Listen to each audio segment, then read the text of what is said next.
What the fuck? Dobrze. A jednak Wam się udało. Wbiliście 600 łapek pod ostatnim poradnikiem ust i tak jak wcześniej wspominałam, że będę robić włosy, tak dzisiaj doczekaliście się poradnika, jak rysować włosy. Pokażę Wam parę wariantów, podstaw, jak je w ogóle rozrysować ołówkiem i oczywiście jak używać kredek, żeby osiągnąć kolor czarny, po prostu czarnych włosów, brązowy, blond, który jest niesamowicie trudny i rudy. Alfik, nie rozrabiaj. Soki za te hałasy, ale królik mi trochę wariuje i ja jestem jeszcze przeziębiona, więc no mam nadzieję, że ten poradnik będzie udany.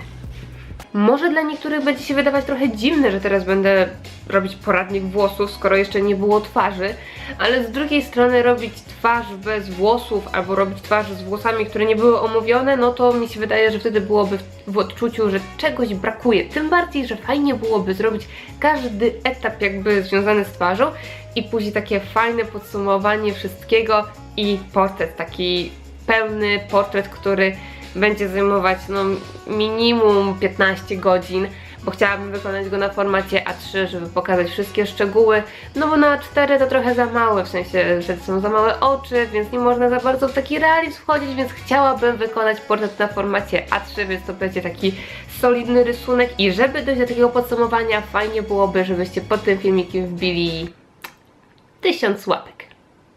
Ja jeszcze się zastanawiam, kogo wybrać do tego portretu. Fajnie byłoby zrobić jakąś znaną postać, może coś typu Daenerys.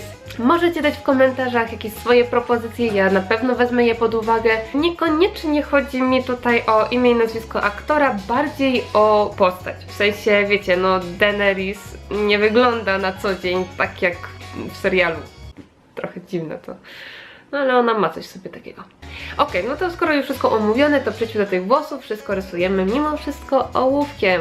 Tak, ja daję poradniki z kredkami, ale uważam, że podstawy są najważniejsze, bo jeżeli zrobiłabym dla Was poradnik, gdzie pokazuję, no nie wiem, nawet takie włosy, jakie mam teraz i je bym narysowała, to byście umieli to powtórzyć, ale gdybyście mieli zrobić loki albo jakiś koczek, to już byłoby dla Was wielkim wyzwaniem i byście nie potrafili tego zrobić, no bo rysując, przerysowując coś tylko z patrzenia, nie uczycie się i nie znacie zasady, nie zastanawiacie się, dlaczego tak to rysuję, po prostu idziecie kreską za kreską, tak jak widzicie na przykład na zdjęciu, więc na samym początku tutaj Wam pokazuję takie warianty różnych fryzur, one są wykonane właśnie ołówkiem i żeby dojść do takiego etapu, na samym początku rysujemy mimo wszystko kontur, w sensie to nie jest tak, że robicie głowę, a potem od przedziałka, nie wiem, jakieś kreski, bo wtedy nie macie takiej kontroli nad kształtem włosów, a na przykład chcielibyście zrobić warkocz, chcielibyście zrobić kręcone, chcielibyście zrobić krótkie, ale proste, ulizane, no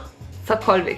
Więc musicie nadać kształt tym włosom i rysujemy je dokładnie tak samo, jakbyście rysowali przedmiot, więc nie ma różnicy, czy to jest kubek, noga, po prostu najpierw kształt.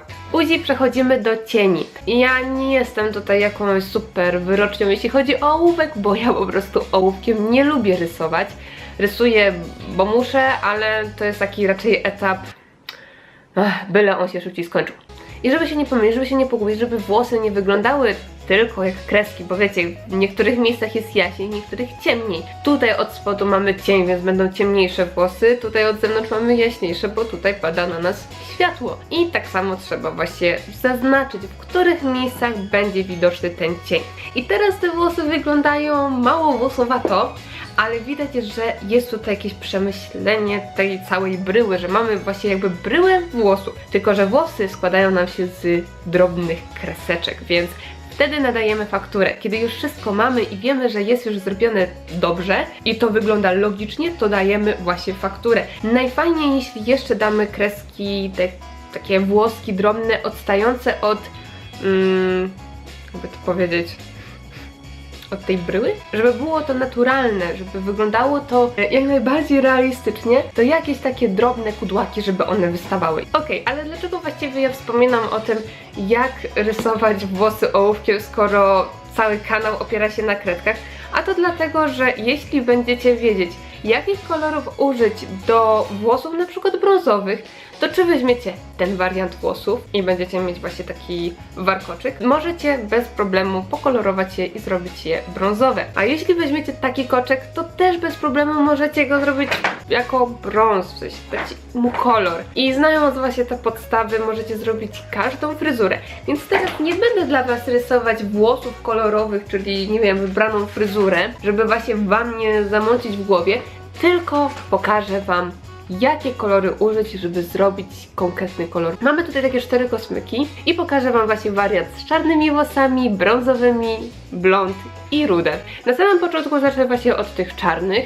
To nie jest jakieś trudne, ponieważ w każdej palecie barw, nawet takiej najmniejszej, znajdziecie kolor czarny. W kredkach najbardziej lubię zaczynać od ciemnych kolorów. No, niektórzy robią to na odwrót, robią to jasnymi, a dopiero potem przyciemniają niektóre miejsca, ale jeśli chcecie bardzo czystą czerń, to jeśli nie użycie jej na samym początku, to później tej czerni nie będzie. W sensie, jeśli macie jakąś bazę, na przykład jakiejś jasnej kredki i na to dacie czarny, to ten czarny będzie taki mdły, więc musicie niestety, ale w tym przypadku przewidzieć, w którym miejscu chcecie mieć jasne, a w którym rozjaśnienie, czyli ten refleks światła. I to nie jest tak, że jak mamy czarne włosy, no to wszystko walniemy czernią i będzie dobrze, no bo wtedy stracimy tą wypukłość, tą fakturę, ten kształt.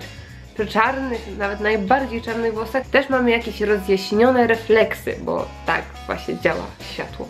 Przy czarnych można użyć różnych kredek do rozjaśnienia. Mogą one być fioletowe, mogą być one niebieskie, tak to trochę dziwnie brzmi, ale niektórzy ludzie, którzy mają takie super czarne włosy albo farbują się na czarno, to macie wrażenie, że oni mają na przykład fioletowe włosy w jaśniejszych miejscach. Jeśli nie jesteście tego pewni, to możecie sobie poprzeglądać zdjęcia i przeanalizować, jaki tam odcień mniej więcej widzicie. Jednak najbezpieczniejszy to jest po prostu szary i ja wybrałam sobie szary 50%.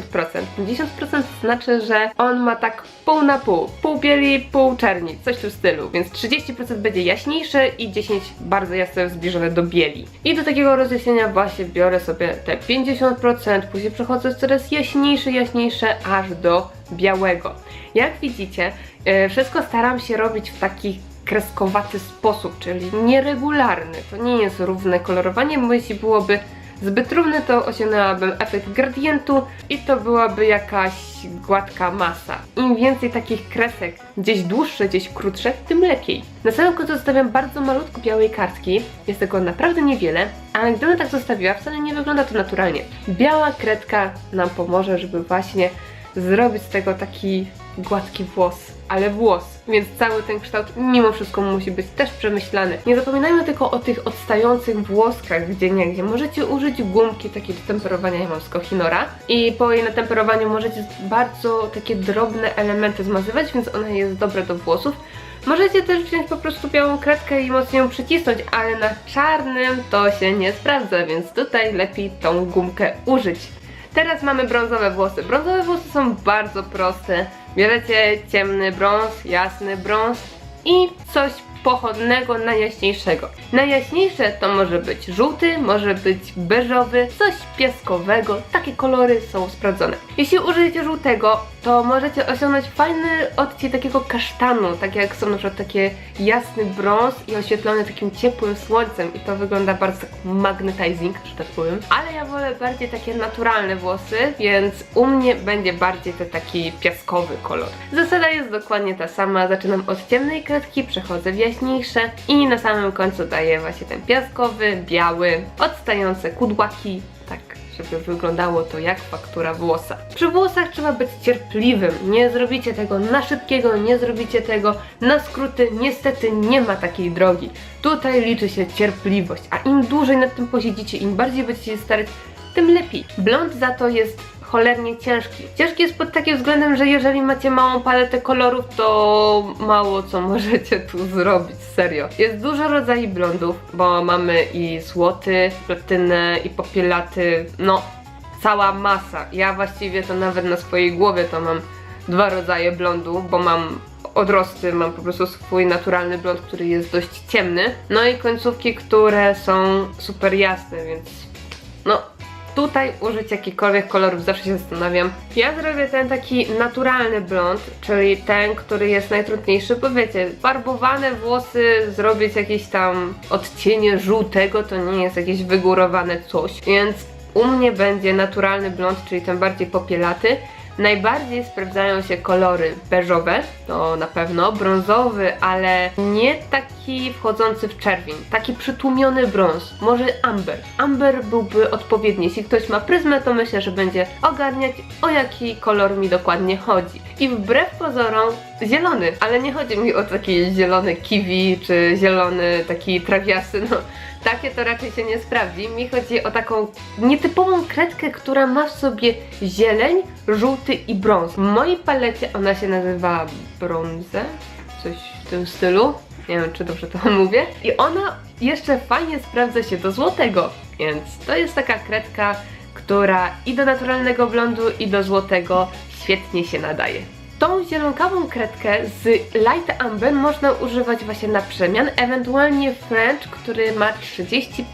French to jest też taka szara jakby kredka, ale ona jest bardzo ciepła i ona bardziej podchodzi jakby pod ten beż taki brudny niż pod ten zwykły szary. A tam, gdzie ma być jaśniej, to właśnie piaskowe. W żółty raczej nie wchodzę, czasami jakiś tam żółty, ale taki przygaszony, taki bananowy, na pewno nie cytrusowe kolory, ale mimo wszystko lepszy jest piaskowy. Piaskowy, jakieś kremy, takie delikatne kolorki i wtedy macie super naturalny, jasny blond. Ale jaki jest właściwie największy problem blondu? No taki, że jeśli damy za dużo cienia, czyli za dużo brązowej kredki, to może się okazać, że jest to bardziej jasny brąz, a nie blond. I dlatego trzeba bardzo, bardzo uważać. Może nawet lepiej, kiedy w blondzie zaczynamy bardziej od jasnych kredek, a nie od ciemnych. No, ja to i tak robię po swojemu, ale dla Was, jeśli macie jakieś problemy z blondem, to może takie odwrócenie sytuacji pomoże, żeby no jednak nie mieć efektu brązowych włosów, kiedy chcemy blond. Rude włosy za to są mega. Naprawdę uwielbiam rysować rude włosy, bo one są nie dość, że proste, to jeszcze bardzo przyjemne do rysowania. Bierzecie jak najbardziej szalone kolory. No fakt faktem, rzadko kiedy robię naturalny rudy, przygaszony, tylko taki jak już coś, to ma być Feniks, ma być taki ognisty, taki mocny. Więc czerwony, pomarańczowy, żółty, wszystkie jebitne kolorki sobie tutaj pakujemy. Do ciemnych miejsc nie polecam czarnego, czasami jednak używam, ale rzadko, bo czarny jakoś mi się kiepsko łączy z czerwonymi kredkami. Może to jest akurat tak w pryzmie, nie wiem jak w innych kredkach, ale zauważyłam, że pryzma czarny i czerwony z siebie po prostu nie lubi.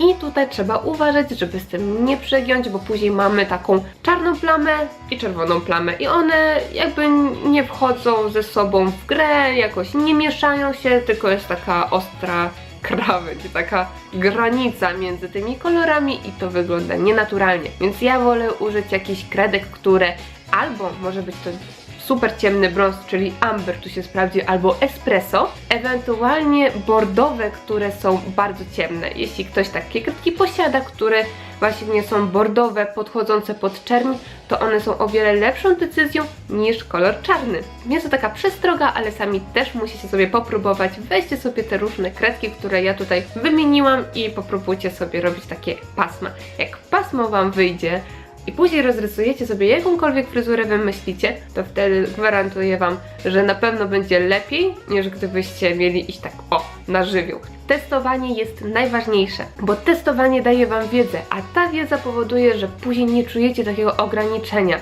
że nie macie czegoś takiego, że powiecie, no dobra, ja tam proste włosy umiem narysować, ale warkocza za cholerę. Nie, bo to nie będzie Wam robiło żadnej różnicy, czy Wy rysujecie warkocz, czy kok. O matko, sorry, że ja już taka zaczerwieniona jestem, ale po prostu nie mogę się wyleczyć już chyba od tygodnia. Okropne. Na samym końcu jeszcze chciałabym Wam powiedzieć, że całkiem niedawno uruchomiliśmy naszego Patronite'a, więc jeżeli chcecie nas wesprzeć albo jesteście ciekawi, jak powstają projekty Marka, jak wyglądają szkice na brudno, tatuaże, chibosy, no chibosy to bardziej będą się orientować te osoby, które siedzą na Twitchu, bo czasami mamy taki dzień chibi, w którym rysuję chibi, ale na tablecie, więc daję tam różne takie porady dla początkujących. Jeśli ktoś też z Was korzysta z tabletu, to na pewno może skorzystać z niektórych moich tam rad. Faktem one są bardzo podstawowe, ale jeśli ktoś zaczyna, to jest to bardzo przydatne. Więc bardzo serdecznie Was tam zapraszam, link znajdziecie pod filmem i dziękuję wszystkim patronajtom. Nie jest ich jakoś strasznie dużo, ale jestem naprawdę bardzo szczęśliwa, że oni w ogóle są i że nas wspierają. Cieszy mnie to, że zdecydowaliście się, żeby właśnie być naszymi patronajtami. No i to właściwie będzie tyle w tym filmie. Mam nadzieję, że poradnik się przydał i do zobaczenia w następnym odcinku. Mam nadzieję, że te 1000 łapek uda się uzbierać, żebym zrobiła ten portret. Jestem bardzo ciekawa, jaka postać by była. Taki portret jak był Newt Scamander, to byłoby bardzo spoko. Okej, to do zobaczenia do następnego odcinka. Pa, pa! Pa.